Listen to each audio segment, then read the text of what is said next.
van Stiephout. Thanks.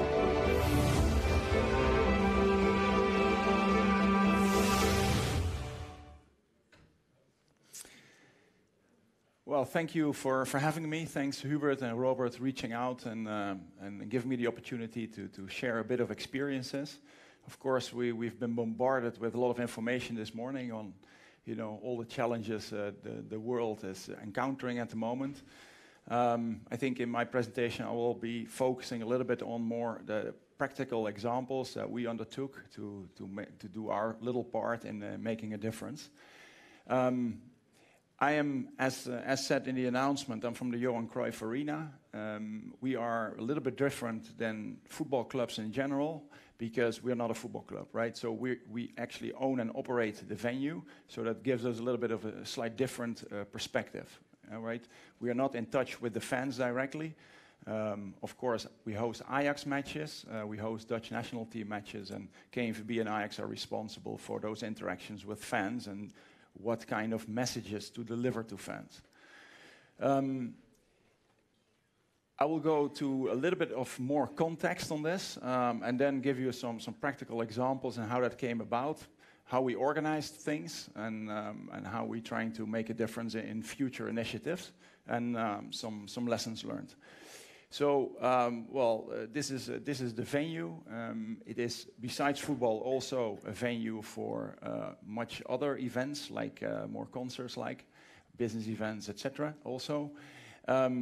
And this is what we are. We are a facilitator of all these events, right? This is the city fabric around it. And good to know is that we're also, play a major role in the safety and security operation of all the large events. So things that we are responsible for is mobility, safety, security, sustainability of the venue as such, inclusivity, we're trying to play our part, etc. Short history, we are now open for 25 years. This is actually our anniversary year at the moment. First couple of years, we're very busy to get organized, to make sure that we're actually able to host matches and events. A lot of pitch problems in the beginning. Solved that. Went to the next step. And the next step was a very interesting one, because now, of course, sustainability gets a lot of attention. Back in, actually, let's say 2012, the city of Amsterdam asked us to be a sustainability icon for the city. Well, the city has a share in the stadium, so they asked that question to all the companies that they have a share in. We are actually a private company. And we took that very seriously, so we gathered all kinds of companies around us that potentially could help us. We analyzed our waste, we analyzed our energy use, and start working on things and see, what strategic decisions we had to make to actually be more on the forefront of sustainability. And so, nowadays you would say, well, you have to be worried about sustainability. This was not, we didn't start this, it was actually the city pushed us in that direction, and we took that challenge on and took it reasonably serious. The way of cooperating with partners was actually a successful one, and we copied that in other themes. I will come back to that a little bit later. What we're now looking at is, trying to be more impactful, trying to connect to people more. As said, we don't have the fan base, because that belongs to others, but we can still trying to make an impact with people that live in the surrounding area, and also trying to deliver the message over the brand of Johan Cruijff ArenA itself. Some examples. Well, this is not so visible, I guess, but we did a lot of different things. Well, one of the first things we did was we put solar panels on the roof, right? Which is now quite obvious. Back in 2013, a little bit less, or 2014. And we phased out gas consumption in the stadium by connecting to city heating and city cooling. That was a game changer. Also delivered us a lot of space in the stadium, because a lot of installations we could remove from the venue. We also adopted a windmill, so this was kind of our offset for the remaining electricity use. Actually, 10% of our electricity use comes from the solar panels nowadays, and 90% from the windmill. We're still trying to lower that 90%, obviously, be more practical with our energy. We're still, one thing that is probably not very readable, but it must be somewhere here, is the LED grow lights on the pitch. They're not there yet. We're still waiting for approval on the investment. Of course, COVID didn't help in this. So in 2015, we were able to say that we were carbon neutral in our energy supply and energy use, right? And that was a big milestone, and City was quite happy with that as well. And we spread the news on this. But there were a couple things that still bothered us. One, and it was mentioned before by my colleague of Real Betis, and that is that the transportation, obviously, if you analyze football events or events in general, the transportation is the major CO2 impact. And the other one is that we had to hire or rent diesel generators for backup power during large events. And these are, of course, not the best example to lower your CO2 footprint. So we started to, again, do the same exercise with a lot of partners around us, and that has led to this specific battery. I'm now looking at, if you can show the very brief movie.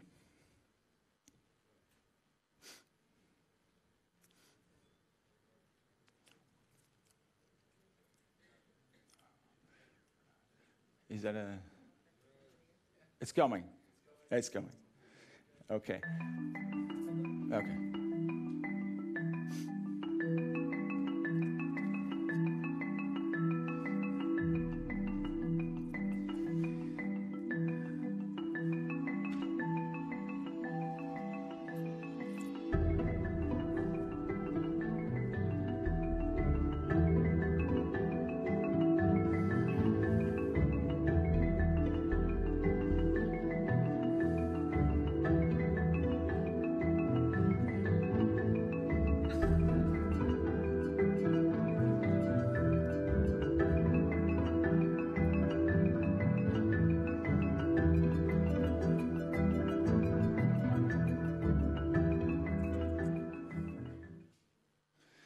Thanks. I don't know if you noticed the logo, but it was from the World Economic Forum. So they actually, showed this as a case. We didn't do anything about it. There was no marketing campaign behind it.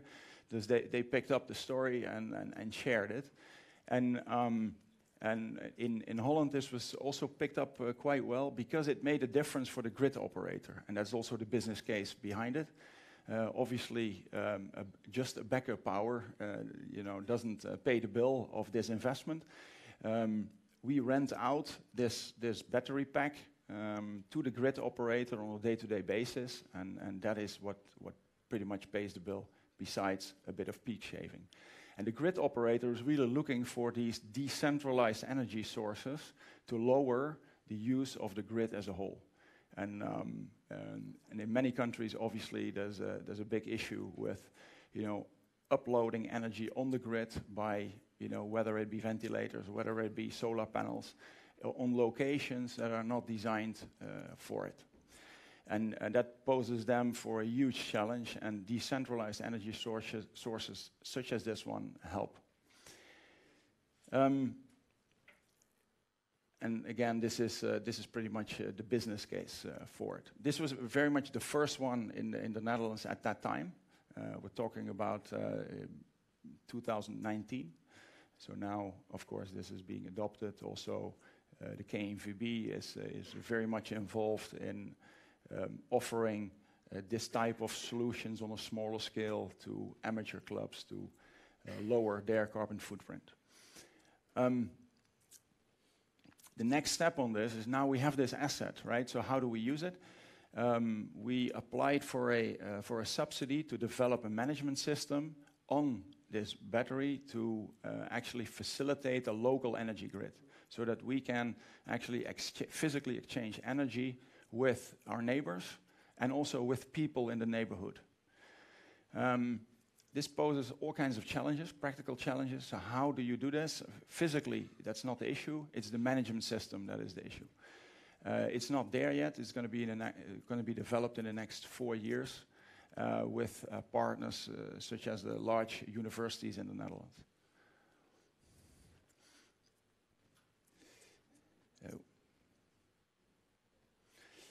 And so that was a big project for us, still ongoing, as I just said. A smaller project that we're now undertaking is a biodigester that we're putting in the facade of the building. It picks up the biodegradable waste from ourselves and from all our neighbors. So instead of driving that waste to the other part of the country where it's being recycled, we actually do this locally in this biodigester. It gives us direct energy to fuel the grow lights, for example, and it gives us moist to put on the pitch as a fertilizer. Besides that, it offers 7 people that have a distance to the labor market, gives them a new job. So, and this is the magnitude of a large container, this asset. So this is one project that will be operational in Q2 of 2022. I think can be copied by clubs to be more within their environment, be more in touch with their neighbors, etc.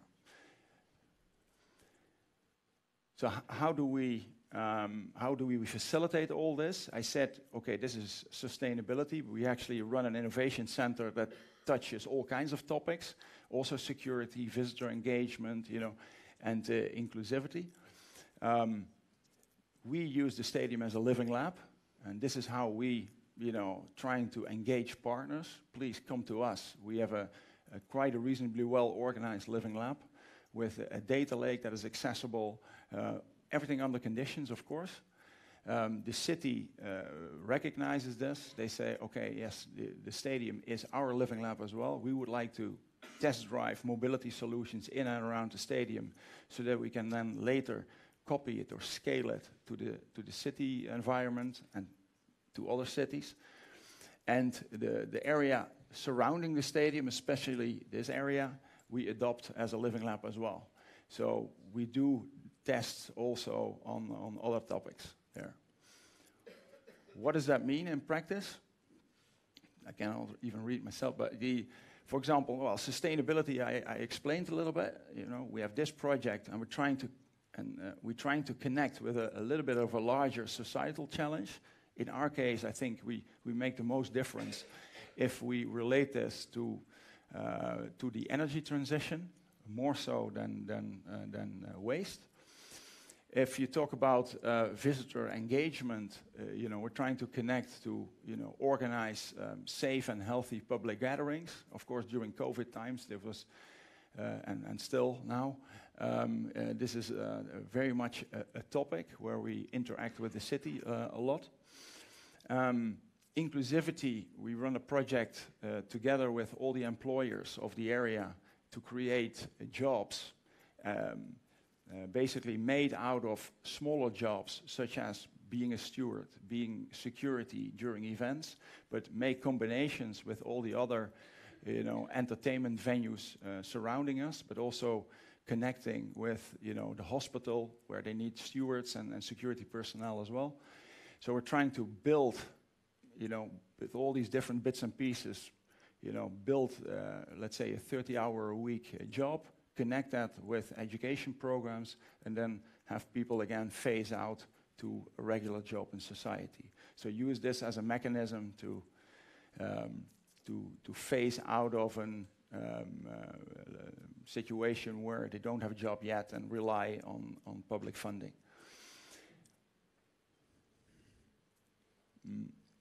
And of course, we're very busy also with becoming more data-driven as a stadium, so that we can actually run the building more efficiently and also cheaper.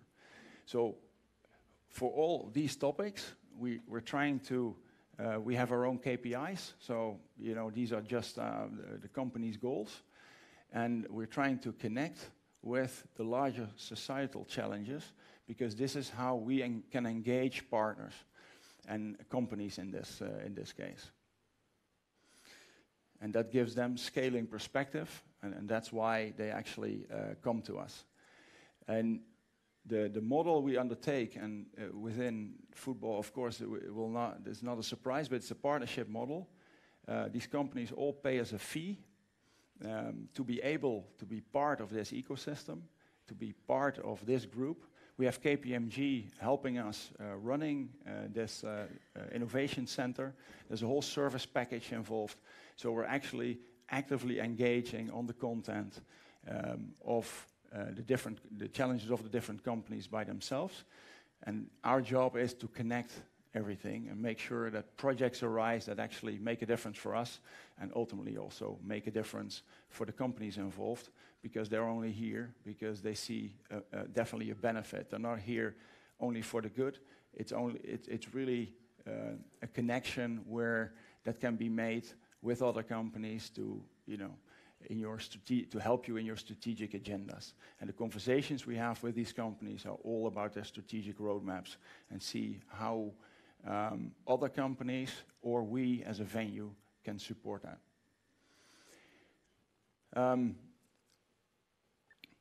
We're trying to, of course, reach out to the community as well, because how do we get in touch with new partners and new solutions? There's so many great solutions out there. I mean, even this morning from Real Betis, Gent, great examples of how to do things differently.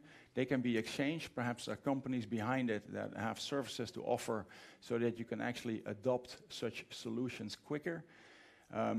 That's great. So what we developed is a challenge program. We did this supported by EFRO, European Fund for Regional Development. So it's funded by the European Union and cooperating with these partners, so with the KNVB and Ajax, obviously, and also UEFA and City Football Group. So for the next 2 seasons, we will host, let's say, 6 challenges in sustainability, in fan experience, and in sport participation and sport performance. And the way this challenge is set up is we spread the message, please come to us with these solutions. And it's an open platform, so whatever you send in will be seen by everyone, and also by all of you. I mean, if you connect to this specific challenge, if you even scan this, then you will actually be linked to reimaginefootball.com. You can either submit a solution as a supplier, or you can just learn what is being offered. For example, one of the things offered was the waste transformers, what I was just telling you about, the Biodigester, as an idea, as a plan, as a ready-to-go solution. So this is under the challenge, why waste? Circular waste. So how can we lower the amount of waste? How can we improve that people, actually put it in the garbage bin? How can we make sure that it's more circular? Anything to do with that, that is the first challenge. And the second one, and that is also a very obvious one, is how can we lower the carbon footprint of mobility? How can we convince people to travel together? How can we convince people to take public transport? So it's very much on, actually both ones have a technical angle, but have also very much a public behavior angle and how to change it. So I'm very curious what comes out. It's now operational it's open for 1 week. It closes beginning of December. Then we will choose the most promising ones. Actually, all the companies involved, they will make their own choices in this and see how they can include them in their operation after first test driving these solutions most of the time. But it's open. I mean, please, you can use this as your shop as well. Please check it out. Investigate what's out there. Ask questions, because that all helps us. If you ask questions, then also the people that are actually offering the solutions are triggered to engage and get into the conversation. And if you have really crazy ideas, then you can put them in out of the box. This is pretty much my story. So what we're trying to do, but again, with the perspective of a venue, well, use the venue as a living lab. I think this can be replicated. I mean, why not? I mean, create societal awareness. Yes, I mean, we've been seeing a lot of good examples already today. So we're trying to do that, and it's also possible if you're just a stadium. You know, if you see that we're, linked to the World Economic Forum now, and they're picking up the message. Maybe one that I didn't hear so much of today is how to finance things and so on. And what we're trying to do is ignite projects with partners that have their own business case, because of course we make a very small profit, so very, very difficult to invest. So, and that is the big challenge, how to bring the people together. So that is really building your ecosystem and investing also in a little bit of knowledge to be able to facilitate that process. That's number one. And number two is we actually run a profitable innovation center now, and that's because of these partnerships. And partnerships can be read as sponsorships, but in this case, activation is what drives everything, right? So the activation in the different, domains that I was just describing is actually driving the partnership. So in other words, you can either, revisit your sponsorship model and, activate current relationship in a different way, or you can reach out to new partners that can help you in the sustainability domain as well. And I would not be surprised if maybe 1 year from now, or in one of the next meetings that EFDN is organizing, you'll see also representative of all the commercial departments in here, or even more so than perhaps today, because it's also a commercial undertaking as well. That's my message for now. So thank you very much for your attention.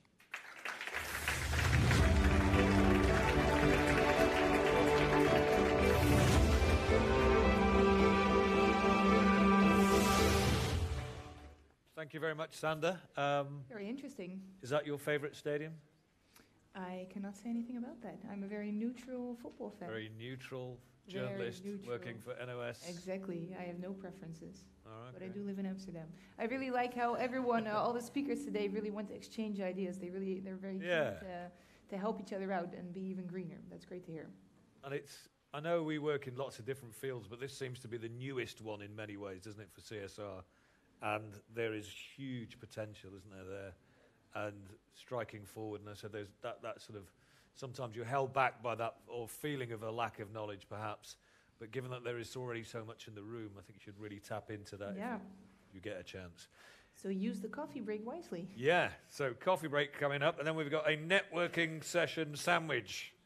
So after the coffee break, we have the first breakout session, which is at 11:45. Hopefully you'll know where that all is. Yeah, I think the Foundation 92 one is right here. Then we have Benfica about their refugee approach, one floor up. And then on the second floor we have the Rangers Charity Foundation and EFDN themselves. So have fun in that. Yeah, and then it'll be lunch. Hey.